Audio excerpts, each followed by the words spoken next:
Bu stabilizator Osmo brendidan kichkina obzor qilamiz. Osmo brendi hammaga tanish. Bunaqa korobkacha chiqarishidan. Yana stabilizatorimiz eng kerakli video olishga eng foydali. Avvalam ishlatib ko'rdim men bu stabilizatorni, yaxshi, puliga arziydi. Ichida shunaqa держатель bo'ladi, magnitli yopishtiriladi, telefon qisilib yopishtiriladi. Kiritilgan yangiliklaridan oyoqchalari stabilizatorimiz tagiga qotiriladi va 3 ta oyoqcha bu tika qo'yishga. Ya'ni USB kabeli chiqadi ichidan.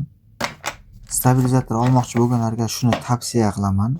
O'zim ancha vaqt ishlab, sinab ko'rib aytyapman. Bu korobkacha chiqadi, ichida dokumentlari va yo'riqnomalari yozilgan qog'ozcha chiqadi. Bu xaltacha. Bir joyga borgan paytda shu xaltaga solib olib yursangizlar bo'ladi. Xaltacha qalin, yaxshigina, menga yoqdi. Like.